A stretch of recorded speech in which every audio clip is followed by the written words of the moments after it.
Off and on the clock. We're running a little two-man game, a little pick and roll with myself and Nez. John is God knows where today, but we're going to hold down the fort. We're going to run you through this week 10 slate on Underdog. If you guys watch this show every Friday, you know the format. We'll do a little slate overview, our favorite ADP scrolls this week, and then we will dive into some drafts. We'll look at small field strategy with the Deposit Kingdom tournament. We'll look at some 12-person draft strategy, hop in a dog bowl, and then everybody's favorite part. We get the sliders going, we get the spice going, the slop 'em up games with some pick 'em builds. It's what we do. Pete and Nez, let's roll here on Off and On the Clock.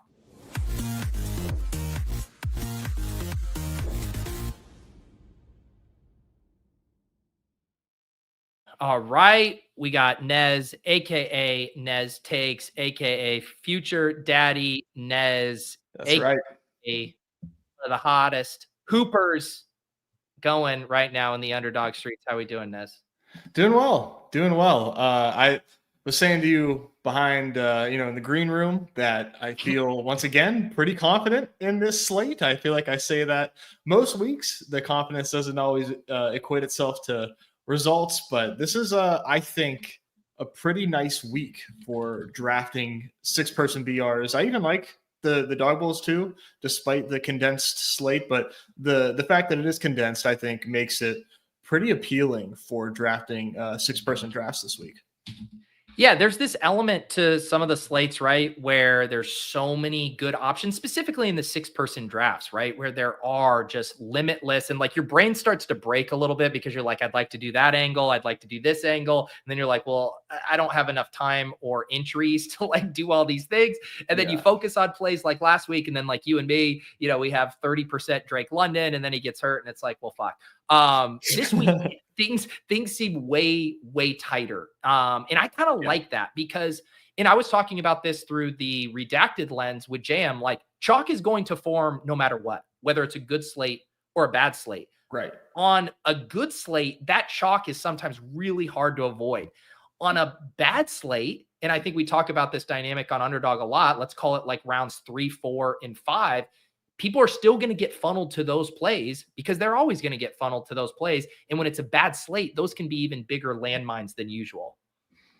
Right. And on this slate, it's like those players in that range that you're describing are there because they have Q tags. And I am really leaning into those players, just banking on them being there a lot of the time, really ignoring ADP more than usual on this slate because I feel like ADP solidified around uncertainty, and I thought we knew pretty early that uncertainty was worth leaning into. I say this every week, but this one especially, I felt like those Q tag players are likely to play. We still don't have certainty on Drake London, but AJ Brown looks good to go. CeeDee Lamb, I believe, practiced in full, unless Davis was lying to me. So we should, which it's prone to do. So from what I'm told, CeeDee Lamb is a full participant. So just some like studs that are just in rounds 3 and 4 this week that I feel good about. And I've drafted quite a bit already this week, Pete. I'm not going to be able to draft a lot this weekend. I'm going to DC to celebrate the victory of the Pittsburgh Steelers against our you're going to the game? Commanders. Yeah. Oh, that's sick. Not to get political, but going to DC for the Steelers game. We had this planned for like quite a few weeks with my buddies that live over in that end of the country that I went to college with and stuff. So I'm really excited about this. I'm flying out Saturday, coming back Sunday night. Well, it's preordained then. One of our game stack pick'ems will be Washington, Pittsburgh that we do later on the show. That has to be a thing. And I love that, man. Thorman wrote that one up as a pace up game. It kind of surprised me. A piece from that game is going to be in the Deposit Kingdom video. JM did a Russell Wilson. Dude, blew my mind. So like, I don't know, man. The one dog bowl draft I did 2 this morning. One of them featured that game. So I'm going to be sweating vicariously through you IRL there. Thank you. I thought of like a dozen different ways to make that bit work, but I hope people. Have you found your Have you found your exposures tilting to that game, knowing you're getting the IRL sweat equity? Not a ton, to be honest, just because like I'm so concentrated on other spots. But the Yeah. one Najee, I am definitely Yeah. very much in on Najee this week. So that'll be Yeah. a lot of fun if that ends up paying off, and I can look at my Well, lineup. maybe you can get this is what you need. You get a similar magic as that the Hail Mary Commanders game, but it's the Steelers that have the Hail Mary to George Pickens to win the game. And who's better to throw a Hail Mary, moonball than Russ? I mean, it's written in the stars. Exactly. All right, let's dive in right here. You already mentioned you got some plays you like. I'll get the Underdog ADP pulled up here in a second. But yeah, why don't you kick us off just kind of high level? We did mention that, this is a tighter slate. Some people have called it a gross slate. If you've been slumming it in the 6th round of dog bowl drafts, I will definitely agree with you. I think there's a lot to like in the 6-person drafts, but what are you kind of seeing overall here? I feel like we have this pretty similar dynamic going on week after week, where the running backs are just it's just so deep because it's just the way the season has played out. It's just the year of the running back. And on these slates lately, it just continues to play out in that way. So obviously, just a super juicy running back slate. I think there's some tiers, and these guys are worth taking toward the beginning of drafts. But like for me, it's been pretty strongly, running back with by rounds 1 or 2, getting my 2 wide receivers by round 5. And then my round 6 pick, my round 5 and 6 pick is almost always QB or running back, unless I'm going QB early. Round 6 running back to me has it's been my jam. I think every time in round 6, there's a running back there that I think could be the top scoring running back on the slate damn near. So I'm really into these round 6 running backs this week and doing almost exclusively 1-2-2-1 because of that. Yeah, and we'll talk about the scrolls in a second. I do completely agree about 2 running backs this slate. It's really, really hard to get to 3 wide receivers in a smart way. I did one, Nez. This morning I drew a 101. So I did Jefferson, Debo, and Adams slid to me. So I did a Jefferson, Debo, Adams, but that's going to be like a very, very small part of our portfolio. And I feel like it almost has to feature Jefferson if you're doing a 3 wide receiver team. Yeah, it's hard to envision a way that doesn't, unless you do something like AJ Brown, CD, and Drake London, who like guys that are all elite that you can pair together. But like, it's hard. It's hard to make sense of it by projection. And I will say this isn't just badge bro science here, bro science. Nerdy Sims, I was listening to their show earlier, and I think he had it as like 3% of your teams is showing optimal 3 wide receivers, which is, I think I want to say other weeks it was like between 15 to 20%. So holy it's crap. Like, and it's really cool how his sim results have kind of tracked with stuff that we feel intuitively. Like one of them last week, it was an awesome naked QB week. I think he had it at like 45% optimal. It made sense with the Lamar, the Jadens. This week, it's not quite as heavy. I think it was more at like 30% because we don't have Lamar on this slate. We don't have as many, kind of guys who can get there without bringing any pass catchers along. It really is Allen, Hurts, Daniels. Maybe you could talk yourself into Kyler, but definitely a little bit more of a skinny stack week, I think. I think so too. Even though I am like getting more comfortable going naked QB with some of these guys, just because of the way that my teams have played out, where I just have such strong exposures towards some of these wideouts that like I can't. Like I'll end up way too concentrated at QB if I do. So I'm just trying to tell myself a story that, hey, naked QB can still work on this slate because, I can't take Kirk Cousins with Drake London every time because I don't even know if you can call it martingaling. I'm just getting what I like to say, the kids say, getting your lick back on Drake London is what I'm like primarily doing. But in the dog bowls though, is where like I am doing a lot skinnies in that regard though, for sure. Yeah, so at quarterback, there's the 3 guys at the top. I think you can skinny all of run those all naked. Of course, then there's some interesting stacking options. Daniels is the only one like I struggle with because Daniels with McLaurin is going to be so popular. And then the other stuff is just a little thin for this slate. I don't mind Zach Ertz just because of tight end, but I kind of like Jaden straight up naked. Allen with Kincaid going undrafted a decent bit. I kind of like, and there's some nice opportunity there with no Keon Coleman. Yeah, I was eyeing that one up quite a bit. And I'm surprised ETR is not higher on the Amari stuff here. Maybe it's just because it's been such a weird ride since he's arrived in Buffalo. But with no Keon there, you mentioned Kincaid. I think Kincaid is an awesome skinny. I was really liking the Amari stacks. And that's what makes, I think, Josh Allen such a fun click in the BRs is like, you can wait until round 6. And if you want to stack him, you can, or if you get a sick value, you can just do something else and he's fine to run naked. So Josh Allen I'm pretty exposed to the top QBs this week. Yeah. I'm with you. I think I've done like 15 BR drafts, so my exposure is still pretty small sample, but I've been getting a ton of Daniels here at this price, 22 ADP relative to the 9 and 10, but I want to have exposures to all of those guys. I will say, I was looking, Leone did have, he does his by Leone model. He had Amari Cooper in there popping up. So, a little love there, even if it's not fully showing in the projections. We hit on running back a little bit, or you were mentioning the 6th round guys. We'll save a few of those for the scroll down. I mean, at the top, extremely strong this week. I mean, Aaron Jones being, the running back 6, like you could talk me into him being a locked and loaded top 4, top 5 pick in this matchup. So, I mean, the high end here is really nice. And I actually think that's interesting, Nez. And one of the things I'm talking about in my Deposit Kingdom video is forcing yourself to have some starts where you don't have one of these running backs. You do 2 late running backs. Because what would you say? Like 80-90% of rosters are going to have at least one of these top 6 guys? Oh my God, yeah. I mean, they're right in front of your face. It's almost like everybody gets one. It's just like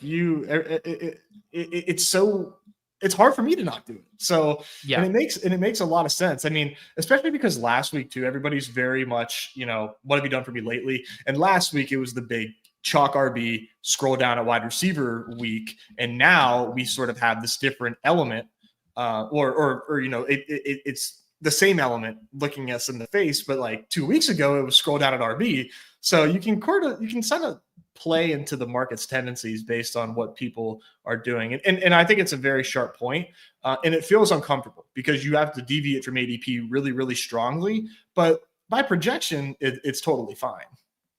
Yeah, and one of the reasons I like, and I do in those Deposit Kingdom videos where I start a draft and I queue stuff up and I go in with a plan, is because and I talk about this in my video today too, it's really important, I think, to vary your structures. Because as we saw last week, there are landmines. Like last week, the round 2 and round 3 wide receivers, for the most part, were just absolute landmines. They projected well. You were not playing bad if you drafted Olave and London and Tyreek, but that's just how the shit crumbles. And you don't want your entire portfolio exposed to one structure just because of a player take. And so I think that's something I'm thinking through. And to Nez's point, like varying that, that's also one of the huge benefits of playing the Q tag game. It's almost like you're giving yourself outs to different structures, different pockets of the draft board, almost forcing yourself a scroll. Just take a guy, even if he's 25% likely to play. Like if you took Pittman earlier this week or whoever it was, AJ Brown, who cares if you get swapped to Ladd McConkey? Like on that, it's probably good to have that fucking swap in there. So I don't know, push outside of your comfort zone when you're drafting these BRs. And I even need to be better about this. Of looking at where my exposures are funneling me from a structure perspective. Yeah, no, that's a really good point, man. Like that was so wild last week. It was like, if you did not deviate from the ADP pockets at all, like you got crushed. Like you just simply got crushed because of the way that it was so just unbelievable, the way that all those like same tier of wide receivers went down. And maybe they don't get hurt in other weeks, but maybe they all fail and you need to pair players outside of that range. So just these BR dynamics that continue to kind of show themselves to us and like is what makes these games so much fun is like you have to go against a lot of like human instinct in these games. Let's talk a little bit about top end wide receiver and tight end, and then we'll do our scroll the F down gems we like. Wide receivers tough this week. Obviously some really good plays at the top. I don't think anyone's going to say anything bad about Jettas, Wilson, Debo. AJ Brown with the Q tag is kind of interesting. Adams, Lamb with Cooper Rush. I mean, to me, I kind of have Adams neck and neck with AJ Brown right now, but after that top 5, 6, it gets dicey pretty quickly. Yeah, it really does. And I don't know if you were in drafts earlier in the week. I swear Drake London had a 30 ADP. He did. Yeah. Okay. I was gonna say, I'm like, he's in the 9. He's at 19 now. I swear that just happened. Like, wait, no. I see him at 30.4. Oh, I'm in the early slate, Pete. I'm sorry. Okay. I was like, holy shit, the Steve is coming. Did I not refresh? Yeah, I was like, oh, okay, that makes sense. Yeah, he's 19 now. No, London ADP 30 is I'm gonna have so much London once again, man. I can't get away from this guy. I just think that he's a very good football player, and the matchup to me, even though they're likely, I mean, it's only a 3.5 spread. That's surprising. That surprises me because I would be worried if Atlanta's in a game like Dallas last week where London got hurt, but he wasn't going to give me the score I needed because they were just crushing Dallas. Well, if this game's going to be tight and it plays to its total, then I'm pretty into London. And like I said, I'm very into London. So he's down here, but I just think these wide receiver plays, man, are just like not that bad. And I also think they're out of order by ADP. Yes. Well, and I'm telling you, like, for me, like this again, and I'm sure there will be a smash in here, but like this Lamb to Mooney range is like so fucking fragile because I can make cases for like any of these wide receivers going after them for being just on par. Maybe they're sacrificing a little bit from a floor target perspective, but equally as good as ceilings and stuff. And like I said, we'll touch on some of our favorite scroll downs, but this is what I'm talking about if you start running back, which isn't bad, just make sure you're not living in the ADP pocket range that is directly correlated with a running back start. Because as we saw last week, that can sink your portfolio. Yeah. It's funny you highlight that range because like I have the players that I mentioned, London, Downs, those guys, I don't even consider them scroll the F downs. I mean, maybe by Sunday they won't be, but like that is just a complete leapfrog range for me. So trying to just go down and get my guys. And Devontae Smith, another one, he was buried with the Q tag. Now we get the green active tag. He says he's going to play.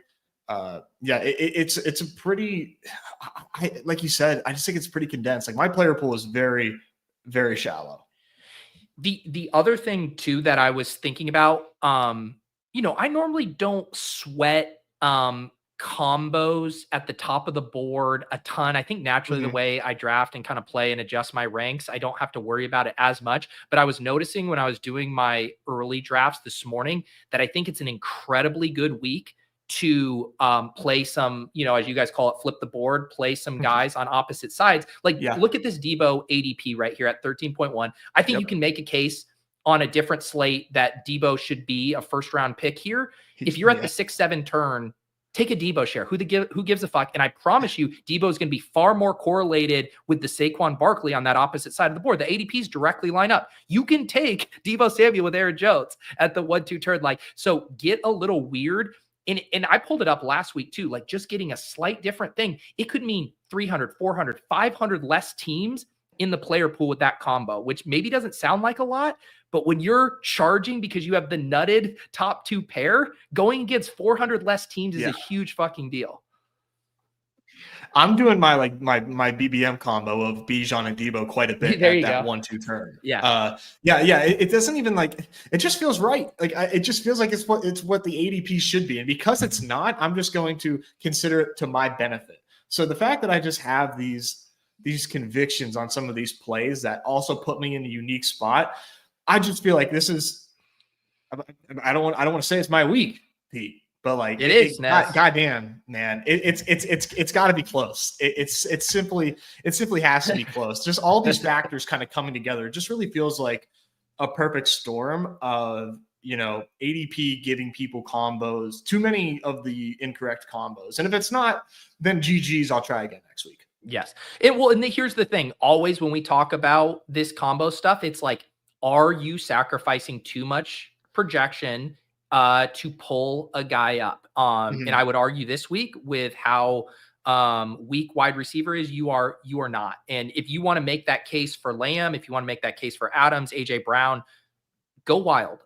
Get these guys in some different ranges. The one thing you have to worry about a little bit when you get to the Lamb range is you might think you're pulling a guy up, but then it's actually correlated coming all the way back around. So you don't want to run into that either. Yeah. Just getting the same combo, just paying a supreme premium for it.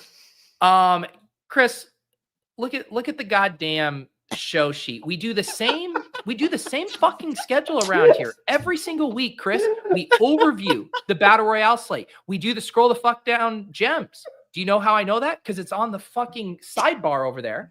Then we're going to do small field. And then guess what, Chris? Dog Bowl, I believe. How many people are in those drafts, Nez? Is it 12? Is it 10 or is it 12? It's a 12-person draft. Oh. We did that portion of the show, Chris. Jesus. Go do a Dog Bowl draft on your own right now. And also stop sniping me on George Kittle. Oh, that's awesome. All right. Speaking of George Kittle, let's talk tight ends here. George Kittle, Travis Kelce in a new contender in the elite tight end tier. If you would have told me, Nez, back in August that K-Dot would be getting drafted 6 spots ahead of Trey McBride, my fucking head would have exploded. What do you like at the top end of tight end here? Oh man, I gotta be honest. I don't know that I love. I can't really do the K-Dot and chalk. I'm not gonna lie. It just feels like principles in me are telling me like, because I'm just like, if he's going to be at pick 18, like around pick 18, I'm doing other things at that point. Now, if Craig Otton is looking at me in the 6th round, welcome to the squad. But I'm not paying a premium for Cade Otton when running back is as deep as it is, and the wide receivers I need to get before I look at tight end are there. Now Kittle and Kelce, yeah, I'll pay a premium on those guys for sure. Kittle, great spot. Kelce, just the usage is just fantastic. He's at home, big favorites. That all makes sense. But like, I can't even really, if it's between Otton and McBride in the 6th round, I'm going McBride. And I'm just a little worried about the matchup for Cade Otton. He's awesome. Have you seen the Liam Cohen interview, or not interview, but he's at the podium. They're asking him about Cade Otton, right? And he's like, he's just a football player, right? There's guys that are great athletes, they're the fastest. Like Cade is just a football player. He's smart, he's strong. If I have a son, I want him to grow up to be Cade Otton, is what he said. So I know we just kind of like threw the Cade Otton to the side, but God, man, they love this guy. It's a pretty cool story, but like, I'm definitely doing McBride over Otton if I'm staring at those guys. Yeah, I'm with you. I completely agree. Kittle, Kelce in their own tier. I do think it's interesting. Like I'm always hype on Kittle. JM poured a little cold water on it for me, just kind of with the CMC return, which I do think is a good point. Like Kittle has really gone ape when 1 or 2 of these guys have been removed. We haven't had CMC. We haven't had Ayuk, and he's been the best tight end in football. His utilization score on tight end or on Fantasy Life's at 9.6. It's a full point ahead of Kelce and Bowers. If that comes down, maybe the ADP of 11 is a little frothy. And then I know you're a respecter of Denver here a bit too. Travis Kelce been a pretty big volume merchant. I know Pat threw a little cold water on Kelce's recent performance in the walkthrough this week, kind of being more a product of volume and game environment. I think he had was it the lowest like yards after catch of like all tight ends? Like there is no big play ability here. So I can poke holes in these top 2 guys. And again, it's a reminder, these guys are going to look good in a lot of drafts this week because those options after those top wide receivers and running backs are off the board. You're like, fuck it, I'll take a top 2 tight end. I would again caution not being extremely overweight to these top 2 guys. Yeah, very, very well said. Very well said. It's easy for me to kind of fade them in dog bowls. I rarely go early tight end in dog bowls. In BRs is when I try to get exposures to these guys. And I am, just because the volume has just been so strong for them that, I think that kind of equates to more touchdown equity. But yeah, I totally hear what you're saying there. And then we have, Evan Ingram, he loses Trevor Lawrence, but trailing script most likely, and just I don't think the volume is going anywhere just because the QB changes. I'm willing to take my shots on him. And then my favorite is Dalton Kincaid. Yeah. I see you got the hover over bits, but Kincaid is my favorite. Without Keon Coleman there, I mean, they do not run the same routes. Like I fully understand that role is not Dalton Kincaid's to take over, but the volume has been really strong for Dalton Kincaid. And in this matchup against Indy, it just seems like we kind of have a golden cross here of like, okay, the matchup is there, Keon is gone, the role is looking stronger. Man, if this isn't Kincaid week, then GG's. I'm off you for the rest of the season. Yeah, I like the Kincaid call. It's tough, right? Like Ingram and Taysom Hill, I love both of them. They fall in this range. I generally like to scroll past. I'll be underweight to them this week, but not massively. Like I'm not Xing them out like I sometimes do. Evan Ingram has the best matchup for all tight ends in the RotoViz matchup rater. The Vikings have been getting absolutely gashed over the middle. And is Mac Jones that big of a downgrade for this offense? Like, yes, it's a downgrade. It's not big enough, I think, to like move the needle on being out on these pieces in a game where they're just going to have to chuck the entire second half. Yeah, that's where I'm at, right? Like we haven't seen Trevor Lawrence look like irreplaceable. So for me, it's like, all right, Mac Jones in here. I feel like we're not really losing a whole lot as far as Evan Ingram projection goes, to be honest. Let's since we're already kind of flirting with scroll down territory, we're going to just snake draft the positions. We're already here at tight end. You mentioned Kincaid. I think he definitely qualifies, at this ADP. His draft percentage will probably be like in the 30 to 40% range. So you're not running into a 100% drafted guy. Beyond Kincaid, the one from the video today in the Deposit Kingdom video, which will drop after this show, I'm going to sit on that one so you can get it there. But some really nice names here, basically from Kincaid all the way down to Zach Ertz. I think these guys are draftable. I'm with you. I mean, I always have like a love affair for these scroll down tight ends. I think they're also viable because the likelihood of like anybody separating is just pretty low. I really like Ferg this week against the Eagles. I think they're going to be obviously in a trailing script, but Cooper Rush is a downgrade from Dak, right? But he's been on this team for quite a while. He made quite a few starts in 2022 and like didn't look terrible in those starts against a division rival here. I think the volume is going to be very, very strong for Jake Ferguson. Not to use the cliche of these backup quarterbacks relying on the safety valve of a tight end here, but Ferguson's been involved quite a bit in the offense here. So I think you can probably bank on some of the best volume that you're going to expect from a tight end on the slate from Jake Ferguson. And at tight end 10, no one's looking his way because everybody thinks Cooper Rush is a dead man walking. And I just don't think that it's that. I just don't think that's the case. The other nice thing about a lot of these guys in this range, obviously there's some exceptions. We mentioned Ertz if you did him with Daniels, obviously Kincaid with Allen, but a lot of these guys are really good one-off tight ends where you're not, even going for the correlated game environment where you're not as excited about the quarterback. Like you're probably not stacking, Russell Wilson with Pat Freiermuth. No. You're probably not stacking Cooper Rush with Jake Ferguson. Again, you can talk yourself into Cousins with Pitts, obviously Darnold with Hawkinson, but in general, I'm just saying like, if you already have your stack lined up, this is an awesome time to just scroll and take one of these one-off pieces where it's like, even if Cooper Rush goes off, he's going to be on so few teams that you're probably not, you don't care that Cooper Rush also went off. No, absolutely not. No, especially in the 6 mans, which is what we're referring to now. And then, I mean, like Hawk and Pitts too. I mean, like, I think it's pretty easy to make cases for these guys. Hawkins' matchup is great. And so is Pitts. Good. Right. And if you think of like Pitts is an interesting one, like if you just think about like the tight end ADPs, like the stock market, right. And how prone to recency bias it is. Like Kyle Pitts, he had a string of 3 really good games and he was living here in the tight end 4 and 5, 6 range. He has 1 down game and reported now bad earnings, right? Yep. Yeah. We banished him down here and he goes from being a pretty dicey play in that 100% drafted range to this is when you want Kyle Pitts. You want Kyle Pitts when no one else wants to draft him.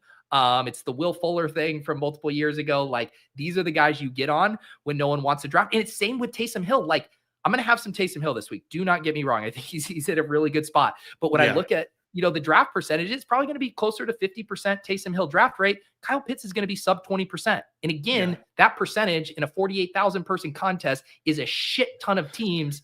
Kyle Pitts, good play this week.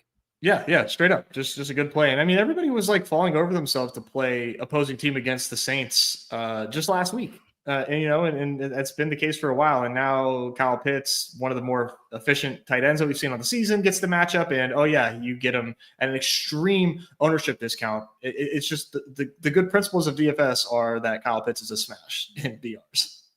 Let's now head over to wide receivers for some scroll down plays. I will say this is it's the second week in a row I've had some steam moving against our gem. I put Chase Brown on the Deposit Kingdom video, then Chase Brown's ruled out. I put Josh Downs on the cover for off it on the clock. Then Michael Pittman gets ruled out. You're cursing teammates is what you're happening. Like, pray for these teammates, man. You put someone on the cover and the teammate's just like getting hurt. Jeez, dude. My God. Yeah. I didn't even think about it through that lens. But yeah, Josh Downs, you mentioned London. Like you said, he is not going to be, like a sub 20%, but as of right now, he's like more of a 50% guy here. Josh Downs, I think, is going to probably approach 80, 90%. I can't imagine him getting undrafted the rest of the way. So let's go past London, past Downs. Anything you're liking at wide receiver here? Yeah, I mentioned Amari Cooper, but I think Shakir fits in this range as well. I mean, the part of the problem, the quote unquote problem, is like, if Shakir and Cooper are drafted, the likelihood of them not being stacked with Josh Allen is just like so low. But if they're not drafted much, period, like, I think that's fine at that point, right? At least that's how I look at it. Considering, no Keon here, I think it really helps concentrate the target volume there. And then, Jordan Addison right below them too. It just kind of caught my eye. The Jags are just the nutted pass matchup for teams here. So getting Addison, just pretty much just an efficiency monster against the Jags there makes a lot of sense. What about you? What are you seeing down here? I mean, maybe. I really like the Chargers guys again. Tennessee is a little bit of a pass funnel. They've been like pretty decent against the run, and just with the Chargers finally being willing to air it out, I like both of those guys. Definitely prefer Ladd to QJ, but QJ is going to be like sub 2% in BR, which makes that pretty fun. I like your shout out about one-offing the Bills without Allen, because this is the thing I'm thinking through. One, they will probably be on a disproportional amount of Allen teams. So you're just automatically running into a more frequented stacking pair. Mm-hmm. The opportunity cost of where you select Josh Allen this week, I think, is pretty high.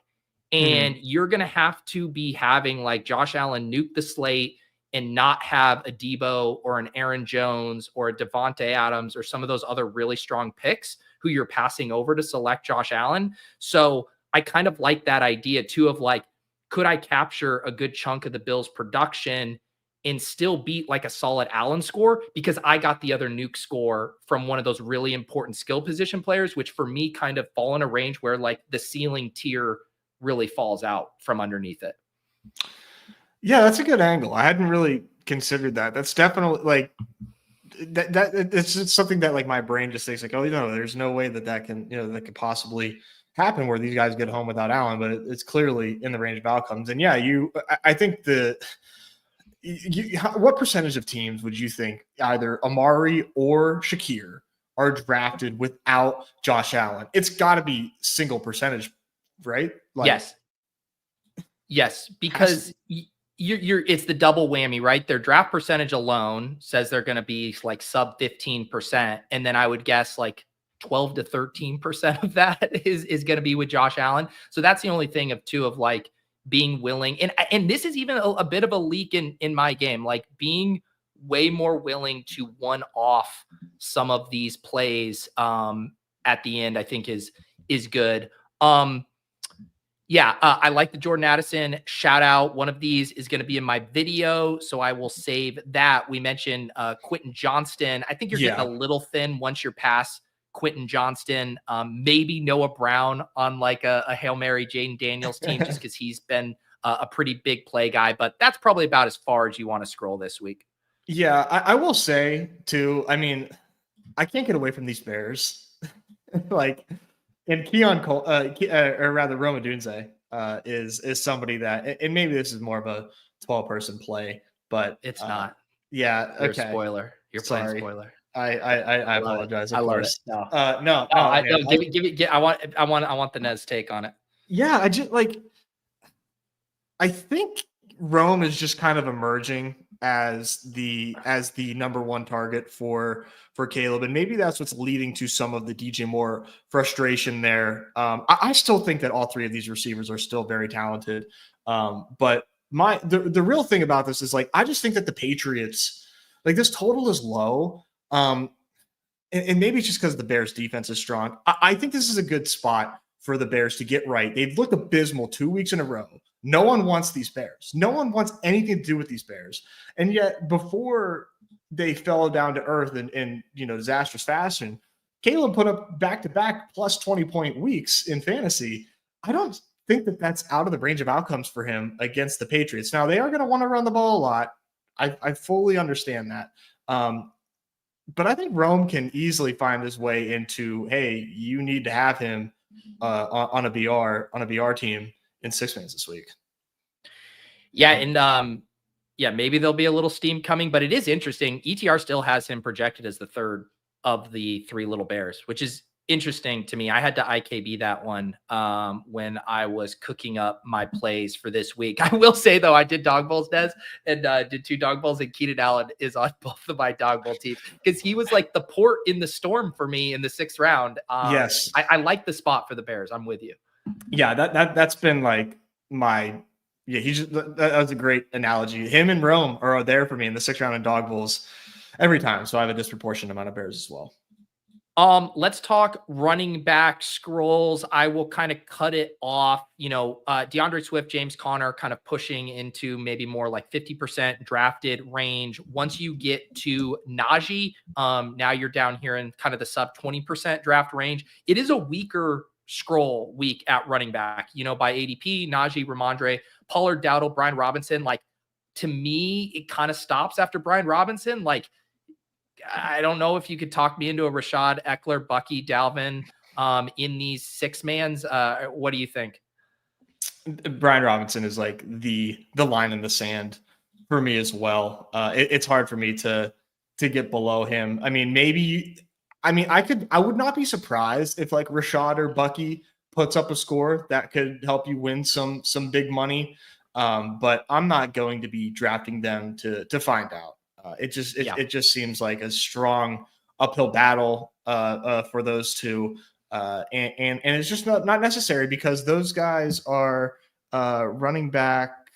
Looking on my screen here, I mean, running back 16 is like that line in the sand. I'm making running back a priority before I have to get to that point. But I have taken some Brian Robinson. He hasn't practiced yet, but I mean, like, this dude has practiced like single-digit times this season anyways. But yeah, the running backs ahead of them are just so strong that I'm prioritizing them. Yeah.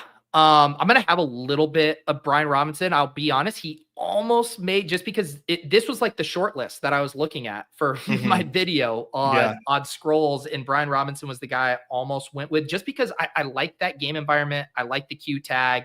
We know he can just kind of hunt 2 TDs at the goal line. I like angles of him, like both with Jaden, where they drop, 35 points, similar to kind of the Hurts, Barkley, Lamar, Henry combos. But I also like him as a one-off on non-Daniel stuff, where he does get the 2 goal line TDs and Daniels only drops 20. So there's some angles I like there. But yeah, honestly, one of the weaker scroll running back slates. I love how Tony Pollard's playing right now. I love his volume. Hate the matchup. Hate that Levis is back. It's a tough one.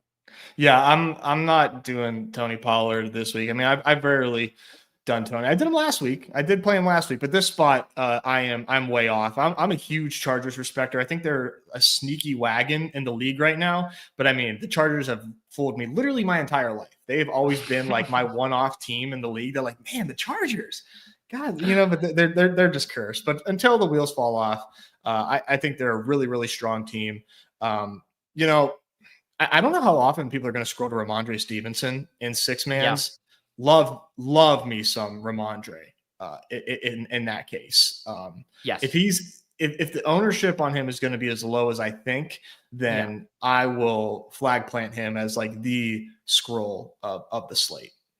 I like that. I need to add him to my mix. Haven't drafted him yet, but I can see the vision for sure. Let's quickly do quarterback scrolls, and then we will do small field. Still seeing a lot of chatter about a Dog Bowl qualifier draft. I'm going to just ask you guys to refer to the schedule here. I feel like an 8th grade history teacher. We do have our agenda today, and it's not snack time. All right, it's time to talk about quarterback scrolls. I'm going to push us down to Kirk Cousins and below. Okay. There's a lot I like here as far as skinny stacks. I think Baker in the volume there, like if you're doing Otton, Baker's probably not going to be on Otton teams enough. You got 2 options with Rodgers. We were talking about the Bears stuff, Caleb skinnies. There's some stuff you can do down here. Yeah, no, I agree. And I think maybe this is too gross, but I guess we'll start from the bottom and work our way up here, because can Joe Flacco give us a game that we need? Because they're going to, on the other side of the ball, I think the Bills are going to score at will, right? So they're just going to be slinging this shit with Flacco. And yeah, Pittman is gone, and that's a bummer, but he wasn't doing all that much for the offense, right? And they still have Alec Pierce, who has been just a strong downfield threat. If AD Mitchell can figure out left from right, this dude is going to be a very good wide receiver very soon. The point is that we know if Joe Flacco is doing well, and this is a little bit of a JM, principle here. If Joe Flacco is doing well, it's Josh Downs week. So that's skinny. Yeah. And maybe doing a run back with the Bills, if you think that is a prerequisite, and I do think it's a prerequisite, not necessarily a have to have in a BR lineup, but I do think the Bills need to push the Colts for this to work. Joe Flacco at Downs, we could be looking at hey, Josh Downs wide receiver 1 week, because they've been talking about Josh Downs since June, and now that we just lost one less wide receiver there. I don't know, man. Joe Flacco is almost certainly playing from behind, and I think Josh Downs is a damn good receiver. Yeah, I like that take. I was trying to think through. Obviously, you could do the skinny with Josh Downs. I almost, if I was doing that angle, I wouldn't be opposed to doing JT with it, because you're almost just playing that you want the Colts to hang 30 plus in this game. And maybe JT rushes one in and catches a screen pass that he takes 2 and gets, Flacco there. I don't think you would have to force that, but I'm just trying to think through of how could you capitalize on being right? Yeah. Yeah. Cause if they're having offensive efficiency, there's no way JT is not reaping some of those benefits as well, right? That would be very strange if it was a 78-yard, no touchdown day from JT. And by the way, the Colts managed to put up 30. That would be very, very surprising if he was not involved in that awesome day. All right. I think we've done a pretty good job overviewing the slate, going through our scrolls. Nez, I say we hop in a deposit kingdom draft, and we can talk through a little bit of small field strategy. I do think it's a good segue, talking about that JT angle, and not specifically this one. Why can't I find it? Here we go. We've been seeing, I don't know if you've noticed, but the quarterback, running back, pass catcher stuff has been hitting, everywhere, but also in small field a ton this year. It really has. The way I was playing that in seasons past was with Josh Allen and James Cook. That was my favorite running back QB stack for quite a while. But yeah, we're seeing that in many variations this season, and I just think it makes a lot of sense, right? It's just capturing those strong game environments. I think this week there's a lot of different ways that you can play that as well. So we'll see what kind of team we build that can maybe lend ourselves to that. Yeah, and like it's so funny because I'm very open to it in the small field. Like I'll do, the Barkley Hurts, Henry Lamar. I still have, unless I'm like autoing or whatever, have a hard time clicking it in the big BR, but I just have to be more open to it. Because again, like it's kind of like how we think about bringbacks, right? Where they're kind of overused, but when they do hit, it's because the game went absolutely nuts. And it's like, okay, maybe the quarterback running back is a little bit overused, but when it does hit, the team's scoring 40 and the combo isn't even that popular. Like you are playing for the super high end outcomes when that happens. And when these running backs are demolishing this year, like those high end outcomes are happening at a higher frequency. Yeah, no, that's a really good point. And I think maybe it's obvious, but like part of that formula is like the defenses just like need to be atrocious, right? We saw that last night. Like it was just a perfect storm. We all knew that shootout was coming. Just like the biggest pass funnel in the Ravens and the Bengals not being good on defense either, and that game just going absolutely insane. I think it's a prerequisite that the defenses need to allow those type of environments to happen. And maybe there's a sneaky spot for that. And depending on who we take here, we can kind of lean into that. Yes, we have the 105. Christian McCaffrey goes. I've been gobbling up Kamara here, open to any other avenues, though, that you like. Yeah, we can do Kamara. We just got the news Jamal Williams is not going to suit up this game either. He re-aggravated the injury. So that's potentially more goal line work for Kamara in this spot. And it's a great spot. It is, man. I love these NFC South divisional dome games. Like they play drunk games like every single week. This would be a spot where, as much as I like Garrett Wilson, I have no problem scrolling down, double tapping Aaron Jones, going to, an AJ Brown Adams. What do you like? Let's do Aaron Jones. I think we can maybe do some of that, those dynamics we were talking about with Aaron Jones, not necessarily having a team on the other side, potentially pushing them, or maybe there is, and we just don't expect it. But Minnesota seems like a great team to onslaught. Yes, 100% agree. And it's very easy, right? Because, the Jefferson drafter, it's not like they're reaching, often for those other pieces. You can pretty much on it and still build out a stack. And in the small field, it's a really good leverage angle, right? Like Darnold, Jones, and then one of Addison or Hawk. And you're basically saying Jefferson does, what Jamar Chase did last week, where the offense goes nuts. He scores 10 points and every other piece is essentially optimal as far as the quarterback, running back, wide receiver. Like that's not, is it the most likely thing to happen? No, but it's also how you can win a tournament when Justin Jefferson's the locked and loaded 101. Yeah, no, that's a good point. Got to think about how to win. It's not always about thinking about what that's just something that I've had to like kind of hurdle through. I go through the motions of like when I'm winning and when I'm not winning, and like when I'm not winning, I'm just like, okay, I think I'm trying to be right too much and not thinking about like how to win. And when you're thinking about how to win, you kind of have to lean into some unlikely-ish scenarios. Got to be uncomfortable. Yeah, exactly. And that's to me what's so fun about the menu of contests on Underdog is every single one of these, the small field, the big BR, the dog bowls, they all allow you to think about the slate through a different lens and do different things. Like I fucking love double stacking. Like it just is what it is. I've beaten it out of my system for the most part, but I can go into the dog bowl and double stack. And I know I'm not being an idiot like I am in the big BR. Exactly. We're here on the clock. Kelsey Adams, I would probably be kind of chalk here as far as taking one of Kelsey or Adams, because then I think it's like the Wild West after that. But what do you see? Yeah, I think I would do Kelsey. Just understanding the volume is very strong. Big favorites there, and maybe if Denver can make this a game, it's good for him. Jawan Jennings for our boy Crash Rich. Wow. That's wow. All right.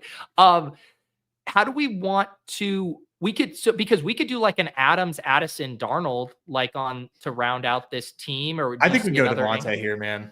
That's what I mean. Like Yeah. Adams, then like we could still do that like Darnold Addison thing if we wanted.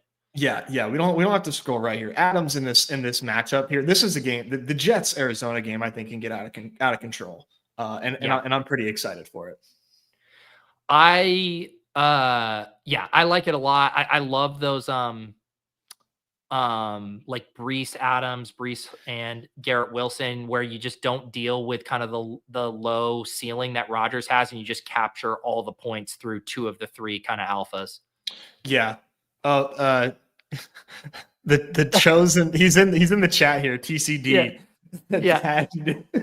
That's bad is. You know what? I guess we got to get weird elsewhere, and I think I guess we're gonna have to figure out another of the 18 different angles we like on this slate. As let's get a fun little scroll here, maybe like a quarterback wider. And again, we don't have to go off the board. Let's actually look like what are some correlated angles that we could build off of here that we've already started with. Like, could it be a Mahomes and Xavier Worthy? Could that be an angle? Ooh. Yeah, I mean, do you think it could be Xavier Worthy week? Just or Hopkins in Mahomes? Like that's a little chalkier, but that would be in play. If that's not chalky enough, if that's too chalky for you, or not too chalky, I would like that. I think that's a fun double, because I think people are not going to. Maybe they are excited, maybe they just saw it and they feel like they have permission to do it now. I certainly feel that way. So yeah, I like again, like I won't have this team in the big BR once, but in a 1,600 person here, I like playing it this way. I think so too. I think it makes sense logically in these small fields, so it makes it fun. So here's the team: the Mahomes double stack to DeAndre Hopkins and Travis Kelce. We got our 2 bell cow backs there at the top, Kamara and Aaron Jones, and then 1 off Devontae Adams. So like this team here. All right, the people want it. Should we give them a dog bowl draft? Nez, are you in? I'm in. All right, did I get in? Oh, I missed it. Oh no, that was you. Oh, did we both? Whoa. Did I snap fill it? Yeah. Wow, they were waiting for us. They were crazy. Hovering. The people were hovering. Is Crashwitch in this one too? He is. Sorry, I even missed your DM. Yeah. No, that was. Jeez, man, they've been waiting. We probably filled like 10 dog bowls because Chris G teasing everybody. Yeah. Well, luckily for you and me, we get paid via how many overflows we induce. So that's true. Yeah. People don't know that, but that's why John does the tease so well. Sorry guys. Chris, are you saying Bam like wham bam? We're all in a draft. Or are you saying Bam like the Miami basketball player that you love? They're on the late slate, so I don't know. Maybe I don't know if he knows that. That's the one problem with me. I'm only playing the early slates, and I feel like I have the same guys on every single slate. I'm like, I'm probably never going to get to play Jokic in DFS anymore because he's just always on the fucking late slate. Yeah, he crushed too the other night too. I'm glad you're in the hoop streets, man. It brings my heart. I'm donating, but I'm having fun. I legitimately, I'm joking about the late slate stuff. I legitimately love it. Like I'm able to get like the sweat in without being roped in till staying up till 1 a.m. So I love the split slates. I'm playing a lot of volume today. I know we're about to get into the slate to the draft, but playing a lot of volume in NBA tonight, and I cannot. It is simply cannot stay up for the sweat. So that's not going to be that's not a good combo because I got to leave my house. The airport's 40 minutes away from me now. My flight's at 6, and I'm an early guy. I'm not the get through security, get to the gate, and get on the plane guy. I like to get there early. Oh, wow. So I'm leaving my house at like 3:20. 3:20. Holy shit, Dad. It's gonna be all right. There's gonna be no traffic. You could roll a little later. Okay, I'm looking at Bijan and CMC, and I've been Bijan here. We know what you're gonna do. Come on. Why I don't need to talk this through. Why are you gonna even posture? I'm looking at Bijan and CMC. Are you doing the CMC? Are you biting the CMC bullet?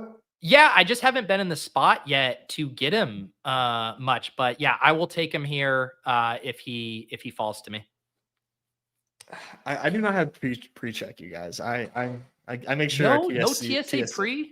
No, I've been meaning to. Now that that's brought up, that was like a gift I've been meaning to give to my wife and I, because we don't have it. So I think that would be a Yeah. nice little Christmas gift. I drafted. I've only done 3 dog bowls. I'm probably not gonna get to a ton this week. I already did a Brees. I love Brees, but I'm just varying my exposures and gonna get a Garrett Wilson here. Okay, I mean it's a good spot, right? It's I can't really fault you for it, and it does seem like Rodgers is starting to gel a little bit more with this offense.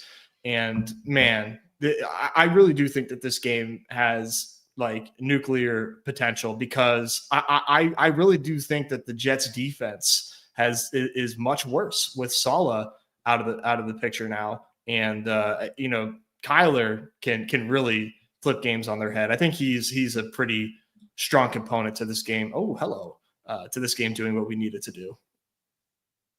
Nobody tell Numi.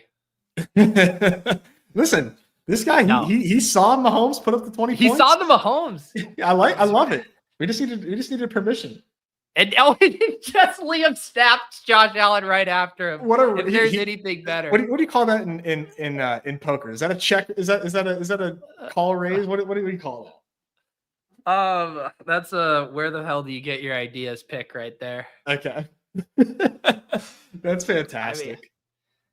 I mean, you know what? Liam is the guy, when the crowd shouts Freebird, he fucking plays Freebird, man. Like, he's not playing the new stuff.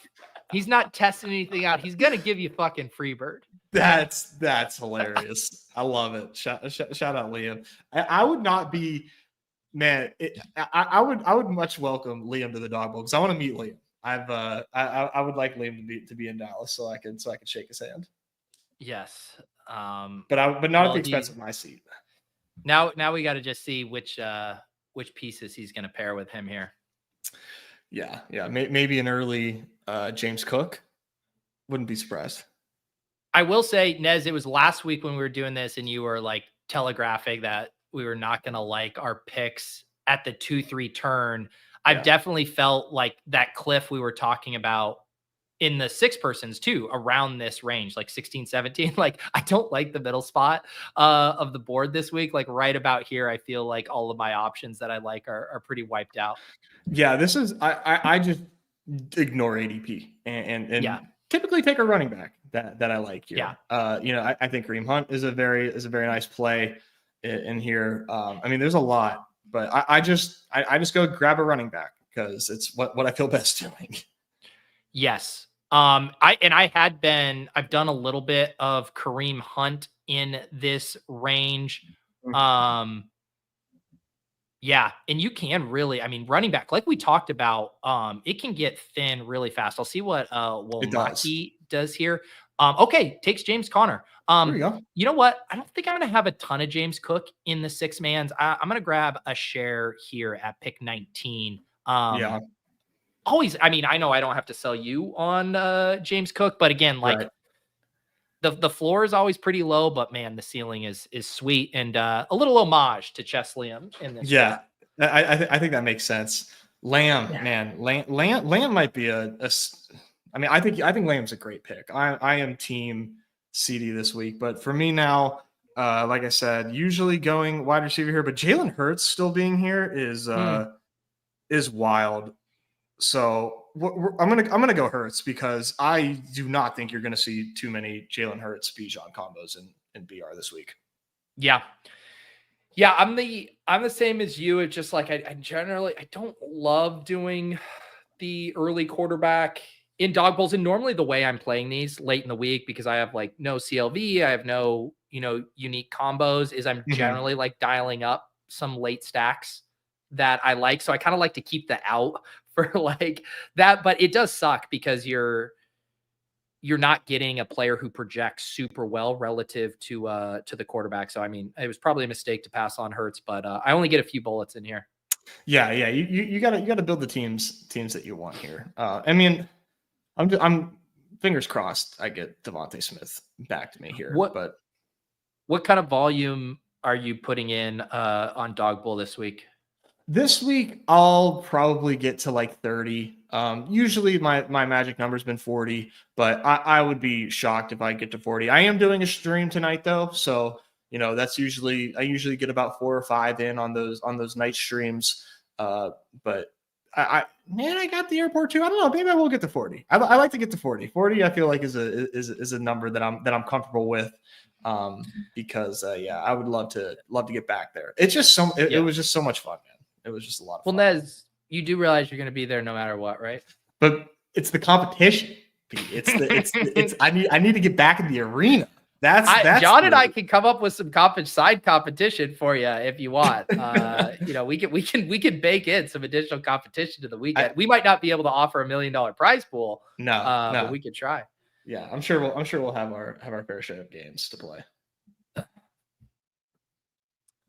Yeah, I mean, we are so because that's 4 weeks from now. And how many more weeks of qualifiers? Is it 3, including this one? Yeah, 3 more weeks. 10, 11, and 12. Yeah. Yep. Give me one second. I gotta let my dog out of this room because my wife just got home, so he's freaking out. Go for it. We are, as usual, simulcasting this on my channel and the Badge Bros channel. If you guys are on one but not the other, make sure you guys are subscribed to both the Badge Bros running shows near daily, multi-sport draft leads. They got members only streams for some of these hoop slates, early NFL slate previews, all of that. Make sure you guys are subbed to the Badge Bros. And I will mention I'm doing After Dark, my premium show for YouTube members on my channel. I'm having Andy 8052 on. Nice. You guys know him from IKB, from the club, which we haven't been doing this fall. So excited to catch up with Andy, talk some hoops, talk some NFL, talk crypto, IKB, all of that good stuff. All right. I assume Josh Downs is going to be on the ADP rise. I guess my question here is like, do I want to set up like a later stack? I think I actually might do that. As much as I like Downs, I'm going to grab Swift and not a bad spot to be in there in the draft, Pete. I will say, I was going to say the mid-second sucked. I liked my options there. That's why I just been like reaching down and like dipping into that range. Really, I mean, you could have done McBride, set yourself up for the game stack. You had Swift. Like you had plenty for options. And thank you for the channel plug, by the way. Appreciate that. Yeah, you said you're running despite your 3:20 a.m. wake up call. Yeah, that I have a feeling might become a hard out tonight. Hard out tonight. Yeah, but no, it'll probably be more like 3:30. But yeah, no, I get I'm not like a total neurotic person, but man, I hate just a shred of potentially being late for a flight. I do not mess around with that. I guess I misspoke. I think because of John dipping that the simulcast wasn't set up this week. Yeah, I forgot about that. I was crammed in volume and everything else. So yeah, oops. It's just on your channel today. So we're consolidating. All right. But that does not let you off the hook for not being subbed up to the Badge Bros. Yes, please. Yes, please. You guys are teaching me ball as I get in these hoop streets. I'm slowly learning. I love it, man. I mean, it's such a fun way to get a intermediate sweat before Sunday comes around. Maybe you win a little bit of money too as well. And like I love that you got hooked on the sweat. Like how quick there's something about it, just like the constant moving leaderboard and like how it's not an event-based sport. It's constantly updating in real time. Man, it sucks you in like very, very strong. Oh, I just had the word, like I would have stopped playing by now if you just reversed my order. I won 2 of the first 3 nights I played and I've been hooked and I haven't won since. And again, I'm not complaining like about that. I'm just saying I now am going to just keep playing and playing. Whereas if I just would have lost the first 10 slates, I would have been like, I'm just going to focus on NFL. And now it's like, no, but I did win that one time. You got the taste. You got the taste. Yeah, no, it's dangerous. Ooh, that's a nice Najee pick for crutches there. That's fun. Yeah, Najee there. I like that one. Yeah, I think when I pulled the trigger on Swift, as much as I liked Downs and I like Ladd, I just still feel like the 2v2s on like, fifth and sixth round wide receivers compared to the running backs. It's just like, man, the 6th round running backs are a disaster. Oh my God, yeah. Especially in dog bowls for sure. I mean, it's you can't draft them. Like you just give yourself no shot. And yeah, now we're looking at like 2 more running backs left, I think, that are draftable. But I need to, hold my tongue in case Womack or Draft Parade are watching us. Yeah, I think I have. Womack's been having an interesting. I'm fascinated to see what they do here. Right? Evan. Oh, okay. Double tight end. Are they autoing? No. What? No. What? I'm baffled. Wait. No. Wait. Like they're not bad players. They're just like getting their guys. Okay. Okay. You know what? I'm gonna lean into a little Bills correlation here. Again, we were talking about Shakir. I'm gonna go ahead and grab him. I think makes a lot of sense, right? If you were doing the one-off Bills thing, doing it with James Cook as well, where because there's probably going to be a lot of scoring in that game. So maybe make another bet like against Josh Allen while also betting on the Bills, doing it in this duo pairing, I think makes a lot of sense. Yeah. And it's just like, I mean, I will say, I know anyone who does a bunch of dog bowls, I'm preaching to the choir, but for the people who haven't hopped in or haven't done as many of these 12-person drafts, I mean, you see correlation popping up so much more, whether it's double stacks, obviously skinny stacks, mini correlations from the same game, whether it's 2 teammates, like the way this contest works and with 72 players drafted and specifically on a slate like this, that's tighter, not as many good games, not as many massive team totals. It is a format to really lean into, like as much correlation as you can within reason. You don't want to go too far off the board. Sure. You're not taking De'Ami Brown just because you have Jaden Daniels, but like the point is like you do really want to eliminate the number of things you have to get right in this format. Yeah, you can kind of backdoor your way into a lot of correlations too. Like I honestly don't even know who I'm going to end up. Well, I do have a stack already, but one of my favorite like emergency stacks in these is like, I'm at the 5-6 turn or something like that. And then like pairing one of those Bears wideouts like that I said, like maybe it's Rome, and doing like a Rome Caleb to end my draft is like a nice way to like find yourself some correlation rather than having to do a thin naked QB, which can work, but it just feels like you're building a better team when you get some correlation involved. Yes. So you went, you got a nice team cooking. So you get the Hurts value. And then what's Devontae's ADP? Was that past ADP a little bit too? Right at ADP? Was. Yeah, right at ADP. I don't know why. I think I was looking at the early ADP or something where I thought I saw ADP. Now you get Ramondre. So you lock up that second running back there, and now on the clock for a wide receiver or tight end. Yeah, I think I'm gonna pass on tight end, even though like I could do a Dallas Goedert double stack. I just think that's asking too much of Hurts in a game where they're probably gonna crush. So I'm gonna do a little Jordan Addison here, and nice. Try to capture a touchdown from him in this spot. Yeah. I'm going to grab my tight end here. I did think about grabbing Rodgers. I'm going to try, or I realize I'm not on the clock yet. I think what I'm going to do is grab a tight end I like a lot this week and then give myself another out to a backdoor stack and take Hunter Henry here. Yeah, I think Crutches is likely to go Aaron Rodgers. He's got Devontae. Yeah. But yeah, setting yourself up for a backdoor May stack is good. Yeah, and I don't like we were talking about like the Allen Kincaid, yes, obviously like Hurts, Goddard, like that kind of stuff, Daniels, Ertz.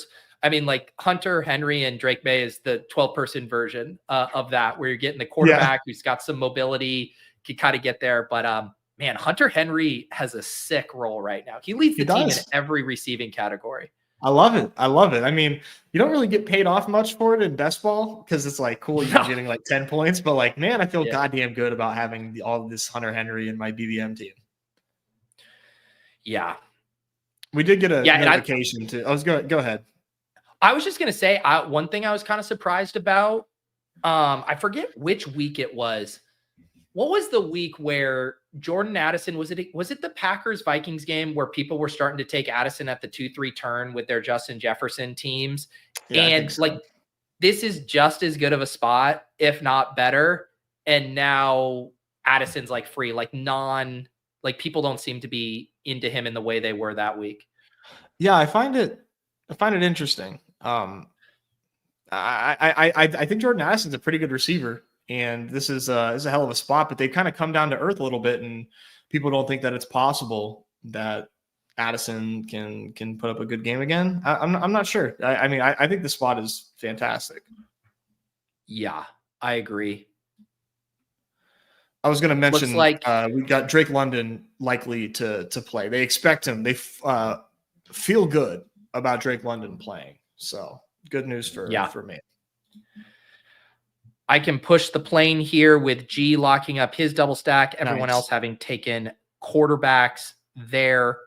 And then Nez, you are just going to be selecting your tight end. And I would say no other tight end should be taken before you pick. Now that everyone EDN might have some plans up his sleeve, but hopefully if not, then I can just comfortably take Cole Kmet here, but we'll see. Man, that is, of all the plays I associate with your brand, it's Bijan, then Debo, and then probably Cole fucking Kmet. Yep. I don't know if that's a positive thing or not, but I'll accept it. So you got playing like a little mini correlation in that game. Oh yeah, there we go. Yeah. Yeah, I got the play. Yeah, that's why I like how mine shook out there. Like the May to Henry with DeAndre Swift, like that tells a pretty clear game script story. And then the two Bills and Garrett Wilson, and then you got the Hurts to Devontae, clean stack there. Addison as a one-off, a Ramondre Kmet mini, and then Bijan at the top. Yeah, I feel really good about this team. And like a lot of my dog bowl teams that I'm completing, I'm like, man, I think there wasn't a lot of very few picks that I'm seeing. Like, man, I did not like that pick. Like I'm enjoying what I'm doing. I feel like I'm seeing the field well. So let's see if this will come to fruition this week. Yes. We are rooting for you, Nez. No runoff dog bowl head-to-head to cover this week. My life feels so empty without getting to think through that was electric head-to-head strategy. I don't think they ever thought that would come to fruition. They're just like, let's just make it a head-to-head. If somebody like, we'll figure it out later, and they did. It was pretty funny. Yeah, I know. It'd be really funny if you like pulled up the terms and condition, and it's like, we will fly out the. Holy shit! I got sniped. I didn't realize that. Did Giraffe not have a tight end?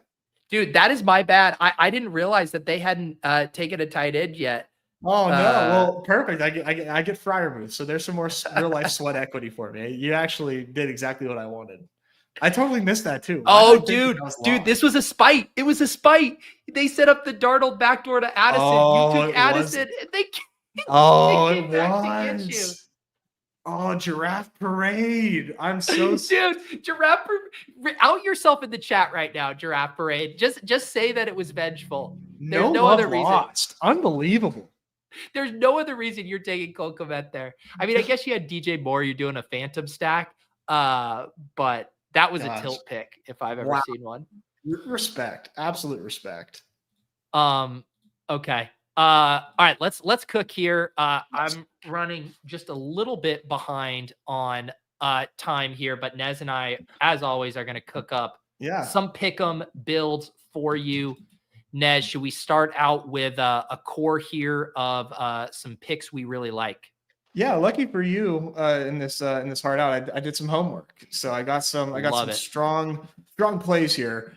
I'm going to start off. I think I did this last week, but Kareem Hunt rush attempts. For me as a hire, it's just been an evergreen selection for me. It's high. I get it. 18.5.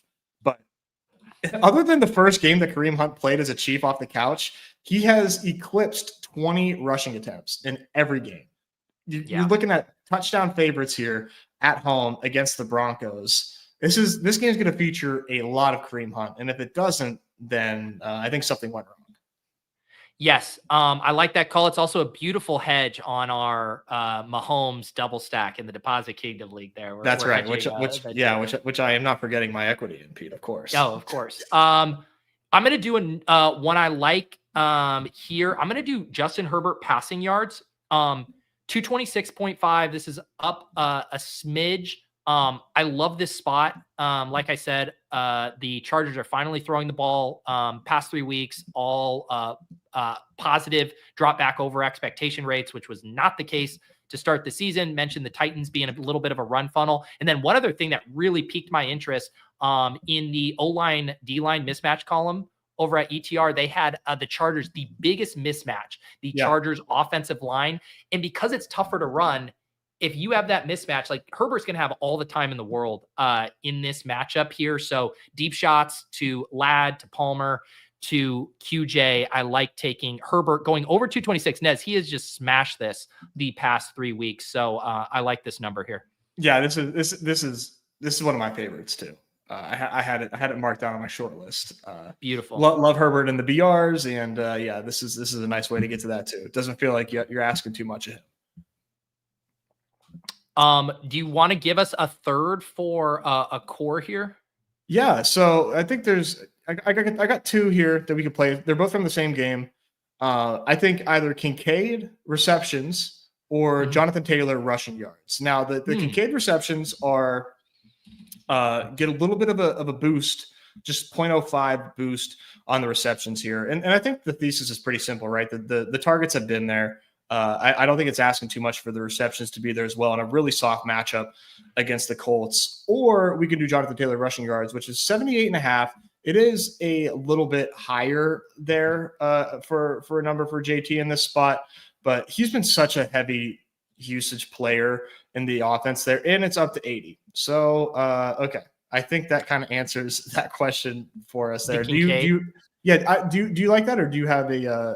I like the Kincaid. I actually just wanted to real quick see what the Ingram was like comparative. Oh, they don't have anything up for Ingram. I like the Kincaid. I like getting the slight boost there. He had the second best tight end matchup in the RotoViz matchup rater for tight ends there. He was also in the buy low tight end model over at ETR, like a lot of positive indicators for Dalton Kincaid. And I think playing it through the receptions is definitely the way to go. I think it's the safest way to do it. I mean, I really do think the targets will be there. It's just connect. I mean, it's kind of a little bit of trending toward a PPR scam. Yeah, we get the little, normally a 3-legger would be a 6X. We get that 6.3X here. You want to lock this in a little core? I love these. Yeah. I like this a lot. All right, we're going to lock this in. Kareem Hunt, higher 18.5 rushing attempts. Justin Herbert, higher 226.5 passing yards. Dalton Kincaid, higher 4.5 receptions. We'll drop this in the chat and in the private chat for Nez. Also, I've been rounding up these pick'ems. So if you're watching this back after the fact and you can't find the links in my newsletter, the P.O. Box newsletter, free newsletter, I drop that every Saturday morning. I've been rounding up the links. I include the Deposit Kingdom one and whatever ones we do here on the Off and On the Clock show. All right, where do we want to head next, Nez? Do we want to do a couple game stacks here? You want to do a Washington Steelers? Yeah, let's get something for the real life sweat here. I might need some help on what you're liking here, because I'm like, I try not to get too over my skis with my Steelers here, but I know that I would like to start with something Najee Harris related. Yeah, and I think it's either scrimmage yards or rush attempts for me. Yes. For me, when spoiler, when I made my video and I was using Najee in one, rushing attempts was not up yet. And that was actually what I wanted to use. So I would love to do over 15.5 and get a 1.05x here. Yeah, I like this a lot. I think that, they're even it's not that he's like game script proof, but I think this game's going to be close enough that he's going to get these rush attempts and that they're not going to be trailing too heavily, because as long as they're not trailing like in a strong deficit, Najee's going to touch the ball quite a bit. This has been one of the weaker parts of this Washington defense. I think they're aware of it. Yeah, sign me up here.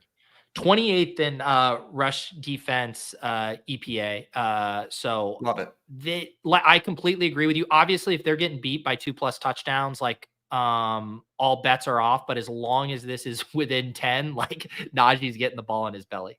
Yeah, and it seems like it will be. One thing that's always a little bummer when we do these on Fridays is we don't have fantasy points up in the lobby. Like a guy like Jane Daniels, I just want to take fantasy points. I know. I will say here, so and again, we don't have anything on Brian Robinson, so maybe we are going to get, maybe we could do like more of a core version of it, not like that's a full fine game stack, so we don't force it. Yeah, we can do it for the bit. We could also introduce something with a touchdown as well. What do you think about, talk to me about like the Steelers defense. How do you think how the Commanders are going to attack them? I think it'll be through the ground quite a bit. So maybe that's Jaden Daniel rushing yards, but the Steelers secondary is tough. And you have JPJ as, maybe not a lockdown corner, but one of the best corners in the league. Minkah Fitzpatrick just shutting down so much in the middle of the field that I do kind of worry about the way that the Commanders are going to move the ball in the air. If they do, I think maybe, Noah Brown pick'ems are an option, or it's just like Jaden Daniels scrambling. Yeah, I like the scramble. Mark's angle. got it too. We're in lockstep here. Yeah, I mean, Daniels, last week he didn't clear this number. The 2 previous weeks at home easily cleared this number, 50 yards, 52 yards. This at 43.5. I like playing Daniels through that way.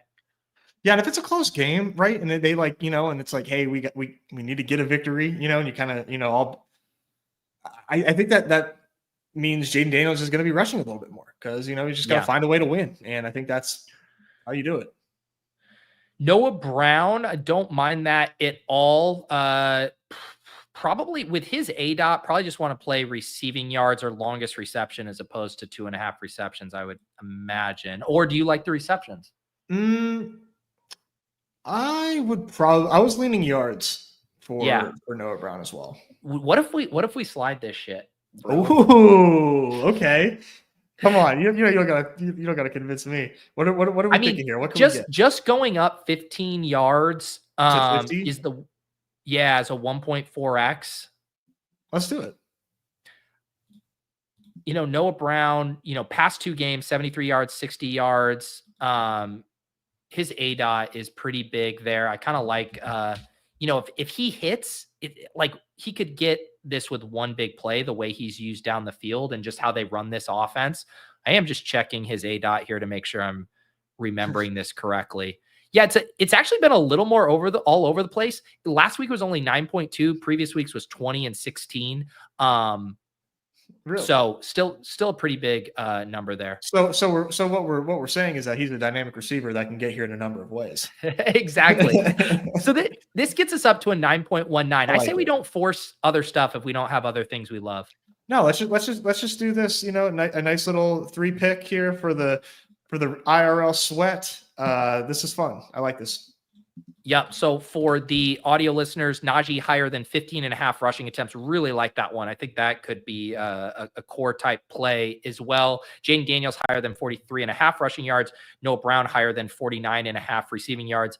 Obviously, the Daniels Brown are like slightly negatively correlated, but I don't think in a way that would keep you off of it. Yeah. It's not. If we're getting a boost on there, then we take it. But yes. Let's see here. Okay. Scrolling up on Noah Brown is a big guy who just won 20K energy. Come on. This is what we've been. You new to the show? I know you're not, Corey. Yeah. But, well, who's out here playing for 8 receptions for 34 yards from Noah Brown? Come on. This is what we do. Let's do a proper game stack here. Okay. I will toss in the ring Saints Falcons. That one, those divisional ones always intrigue me. Do you have any other ones that stand out to you? I think Saints Falcons is a pretty clean one. Yeah. I think we can pair 5 players in that game pretty easily. Start us off with a London pick. I know you got one. Well, Oh, it's he's not mainly up after yet. touchdowns. Ah, So yeah, like I mean, if we want to, we can. Let's just like put him on the back burner if we like need the extra boost. I was going to start with Mason Tipton. yeah, okay. I mean, is he not their wide receiver one right now? We just got the Chris Olave bad news. Wait, is it not up? Is it up for you? Yeah, I don't see Tipton. Let me refresh.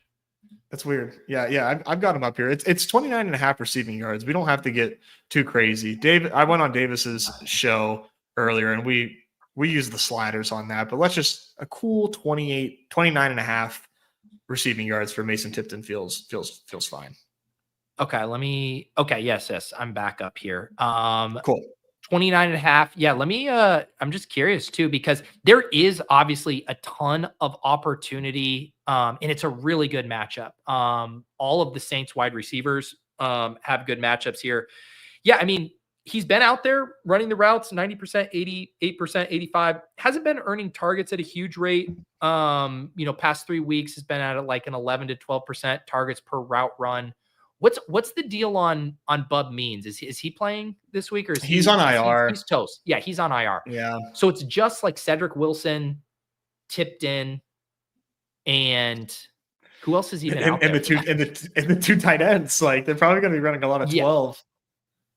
So that was going to be the other name I was going to toss out is Jawan Johnson. Okay. I'm cool with swapping out Tipton for Johnson because we've seen or both. I don't know. No, I'm good with Tipton. I was just kind of like talking through it. I do legitimately like the spot for the Saints wide receivers. Yeah, I think so too. We could be it could be either or. Let's see the Jawan stuff. I do think is definitely in play. Would probably want to play him through receptions, but maybe it's a little thinner. I mean, what do we like with Taysom if we play the Taysom angle? Oh Jesus, what do they have up for Taysom? Like he's got to be the hardest person to make pick'ems for, I would imagine. Yeah. So touchdown 1.65. I believe last week, what was it, like 1.47? Rushing yards 26.5. That seems a little high. He hasn't cleared that in 3 weeks, and it's not as good of a matchup as last week. Yeah. Rushing attempts 6.5 feels high to me. Receiving yards is probably where you'd play it. That's only at 12.5. Man, he's so goofy. Yeah, I mean, I'd be down. I would again. This is the guy you want to play like fantasy points through, right? Like, I know. Like that's how I want to do it. I'm just like, let me just get everything on Taysom and give me like a nice like 8 fantasy point pick 'em. He's tough for me, man. Like if you have a lean, I'm riding with you, but he's tough. He's tough. Well, listen to this. Past 2 games, he's had 5 targets and 4 targets, and his receiving yards is set at 12.5. All right. I like the receiving yards angle. All right. Let's just put receiving yards in there. Okay. All right. We are dumpster diving here with the Saints. The Falcons, yeah, we don't have a ton up. I do like the matchup for Pitts. Other than his down game last week, he's been clearing this. It was funny, like looking at the top matchups for tight ends. I mentioned Ingram and Kincaid earlier, and then the next 2 are Pitts and Jawan Johnson. So it's a good matchup for Pitts. Yeah, that's funny. Yeah, I mean, I of course love Bijan. I think the efficiency will be there. The volume has been much better for Bijan the past few weeks. So if you are okay with rushing yards, yeah, I would throw that in the ring. They're not giving us scrimmage yards, huh? No, he's just too good. Yeah, he's been smashing that. Yeah, let's put that in. I will say if we're gonna do the Tipton and Hill stuff, like this number for Carr is so light, and I know it. Maybe we slide him just a little bit. Yeah, so we don't get the correlation dog. We get nothing for passing. Like literally, it's just like they're just daring you. But even if you slide it up, man, you don't get much. Not really. No, you really have to slide it up to like 220. So a couple of different ways we can do that is like removing one of these guys. If you want to do Carr, always an option, or finding a way to put Kamara in this thing too. Yeah. Whatever your preference is here. I think Kamara gets home in a number of ways. He's the only thing they got going on offense. And I just don't think the Falcons are a team that can scheme around stopping anybody. Yeah. I mean, the Kamara receiving usage. Do you want to just, what if we just do receiving stuff without Carr? You want to do, I think do you so. like 37.5, or do you like a different angle? No, I think I like 37.5. I don't really feel like sliding receptions up because we've got these other receiving yards to hit. You don't lose anything, and it's like a pseudo way of playing the Carr passing yards. Exactly. Stuff. Wow. Yeah, Brian Robinson Jr. out. You will. So Eckler back on the menu in a variety of ways this week. Big time. Yeah, he's like up there with Ramondre Stevenson for me. Yeah, probably maybe higher. Yeah, there's no way. Yes, you're not I just had to do a quick check. Let's see. So this is up to a 10x. I would like to toss something in with Pitts. If you want to really spicy margs it with the touchdown. Otherwise, I think just the receiving yards. Do you want to run this twice? One with receiving yards, one with touchdowns? Yeah. Okay. Yeah, let me just see what the two different splits are. Yeah, so a 30x versus a 20x. So yeah, that's clean there. Okay. Let's do that.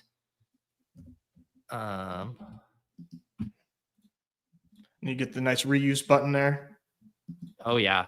For the audio listeners, Mason Tipton higher than 29.5 receiving yards, Taysom Hill higher than 12.5 receiving yards, Bijan higher than 73.5 rushing yards, Kamara higher than 37.5 receiving yards, Kyle Pitts higher than 41.5 receiving yards. And then we're going to run it again, but with that tutty, spicing up those margs. Got to.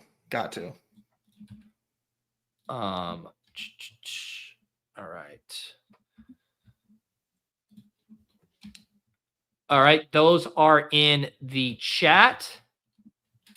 And Nez, let's see here. Let's do one or two more quick ones. You want to do who's scoring a touchdown one? All right. Yeah. Let's do a touchdown one for sure. Or we can do because now that we have the sliders at our disposal, like the touchdowns aren't as much of a necessity if we want to slide some stuff. Yeah, let's slide around. Let's there's some fun guys. Like we just kind of did it with Noah Brown. I think Addison is a really fun guy to slide. Yeah. This week with how he is used. A couple of different options for him. We could do either. I think I feel more comfortable doing a receiving yards adjustment, but yeah, man, largest receptions is always like back of my head. Like, can't you see him just breaking off a long one? But I know. That's it. Well, how does that compare? So like if you take him up to, let me look, like if you take him up to 59.5 yards for a 1.7, what gets you a 1.7 on? Holy cow. It just is, you go up to 29.5 and you're at a 2.07. Like that's pretty nice. I kind of like that. That's the one. I kind of like that. Yeah, come on. That's happening on the first drive, Pete. It's a little too easy. First drive. I just want to real quick see, because I am interested in some of this Jag stuff. I just don't. Is there anything up, or are they still just? I don't think there's anything. Ingram's up now. Okay, nice. They threw Mac Jones in there. We got Ingram. How do you want to adjust Ingram? Because I feel like these are pretty fair numbers. It's a fair number. Because what we played. What did we play? We played who was the tight end we put in the other one that I was thinking of? Oh, Kincaid. Yeah, like Kincaid's at 4.5 and Ingram's at 5.5. That's just, I was hoping he was at 4.5 too, and then you slide it to 5.5 or something. Yeah, for like a 1-2 or something. Yeah, it just feels a little rich to.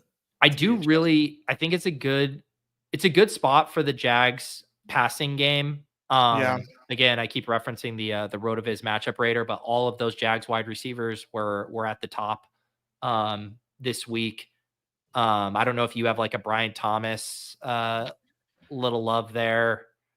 I like BTJ. I'm just like, I don't have any like strong convictions without Trevor Lawrence. I don't think Mac Jones is a huge downgrade, but it just, it throws me for a wrench, and I don't have any strong convictions. Yeah, let's stay away. Let's stick with some strong convictions here. Who I do think Rome is a good Okay. ladder guy. Yeah. Let's check out his yardage. Oh yeah, that is his. Come on, Pete. This is they're selling dollars for pennies out here. Yeah. So 38.5. You can take Rome. I think you just take him to probably 49.5 or a 1.2. That's what I was thinking. Yeah. Yeah. So we're already almost to an 8x here. Get like one more piece in here that we like. Yeah, I think there's there's a lot of really fun plays here, but I want to do a Josh Downs adjustment. Okay, yeah, I was gonna say I hadn't looked at his yet. If we're gonna put him on the cover boy, we gotta. If you put Josh Downs 79.5, that gets us to 20x on this 3-piece. Really? Yeah. Okay. Yeah. I like that. That's not asking too much of the kid, right?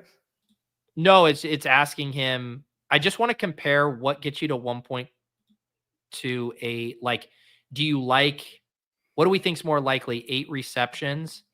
Because that gets you to a 22. Yeah. Do you like 8 receptions or the other one? I think I like receiving yards. Yeah. I don't see him as like a short area merchant like he kind of profiles as, if you kind of look at his stature. I like the receiving yards. I think both are playable. Yeah. I agree. I think that's probably the way to do it here with how he's used. Sorry, was it the 69.5 or the 79.5? I did 79. Yeah. All right. So this will get us to that nice 20x there. Beautiful. All right. Lock in this in.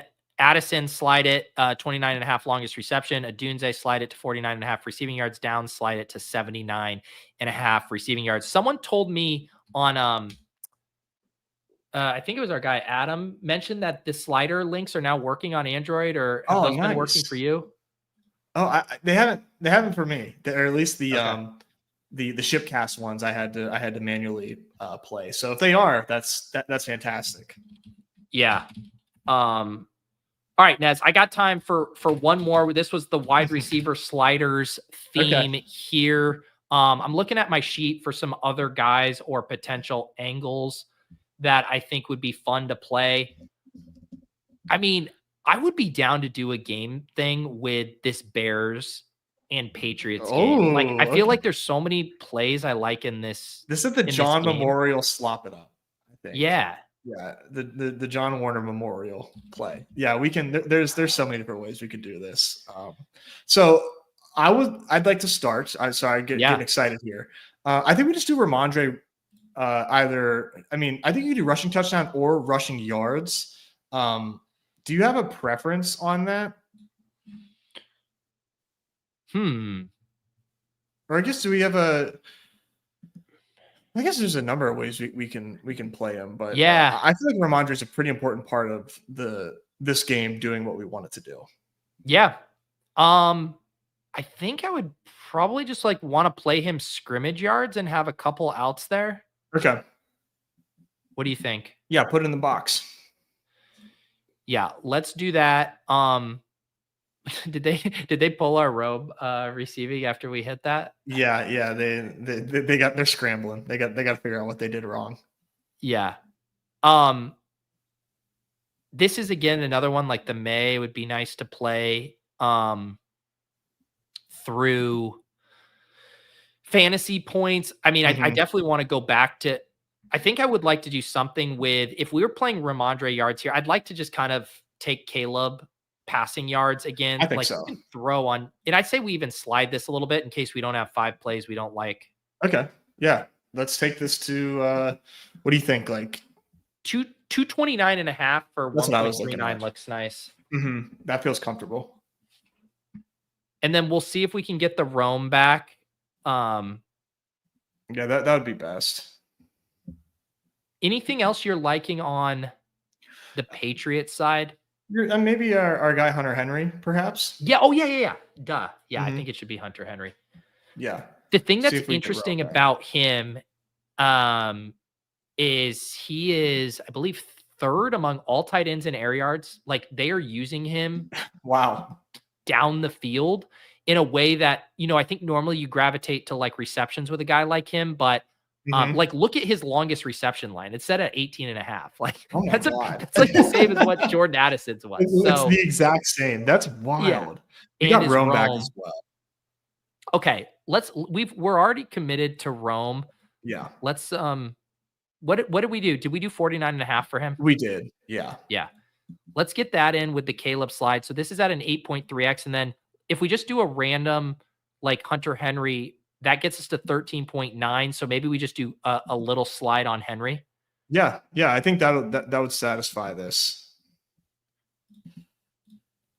If we do just a little slide to 49.5, that gets us to 16.45. We could slide. Yeah, that I don't like the Ramondre slide jump. That's a little too big there. I don't want to do this, but like I think Hunter Henry is going to score. Okay. But it's such a massive. It takes us to like 30x. Dude, clackety clack. I'm on board. Okay, we can if you want to play it twice, we can. But let's do the play it twice. Let's do it like we did for that Hunter Henry to score, and we just talk about how much he's getting used. Like, why can't this usage find himself in the end zone? I like the running it twice here. We're gonna run it once with him to score, and then once higher. Yeah. Did you end up sliding? Did you want to slide the receiving yards? For yeah, I haven't run that one yet. I just did the touchdown one. I have to refresh. Yeah, if we do the normal receiving yards, it's 13, damn near 14x. So if you want to get greedy, we totally can. But let's just this is people are asking. I mean, we got Ashton in here asking for a 250. Jesus Christ. That's go to Davis Maddox stream for those. We're trying to build bankrolls around here. Okay. No, we're gonna take the higher. We're gonna take the higher. 3 different like 8 touchdown pick'ems over on his show today. So if you want that, David, that we don't want to step on his toes. Oh my God. I think that link might be broken there. Yeah, so we're splitting this. Ramondre higher 74.5, Caleb Williams higher 229.5 passing yards, Rome higher 49.5, and then Hunter Henry 44.5, and then run it once with the tutty. All right, Nez and I could like literally stay here all day and like build these until we were blue in the face. But I gotta go. I gotta go get up that Deposit Kingdom video. Nez, we got the no strip stream for YouTube members tonight. Anything else you'd like to let people know about? No, just go ahead and sub to us over at the Badge Bros. If you are not yet, we got Pete on the hoops train here. Hoops is a lot of fun, really fun sweat. We talk about hoops quite a bit, especially as NFL season winds down. So if you want to dip your toes into another sport, come check us out there. This is a fun time as always, man. Good luck to everybody in your lineups. Yeah, appreciate you guys hanging out in the chat. Like I said, I've been bad at mentioning this and teasing this. Nez, I'm doing a giveaway for the Deposit Kingdom video I heard that this week. Yeah, so it's going to be a $700 giveaway. The thought is last week when I won, I had 100 entries. And the thought is in week 11, whoever wins this can put 100 entries into the Battle Royale. And if you had 100 entries, you'd win too. So we'll get to find out if that's true. The instructions for how to enter that giveaway will be within the video. You have to be subscribed to the channel and leave a comment. The video will explain what you need to do for that. And that's literally, I'm going to go post it right now. So keep an eye out for that. And one of you will be getting $700 to max, or not max, but put 100 entries into the week 11 Battle Royale. Otherwise, I'll be back for DFS After Dark on Saturday night with Andy. Catch Nez's Nose Strip stream, and then I'll have the Sunday cram as well. Good luck this week. Let us know if you guys have any other pick'ems to tail. If you're cooking up the 250 Xers, let us know. We'll see you guys next time on Off and On the Clock. Peace.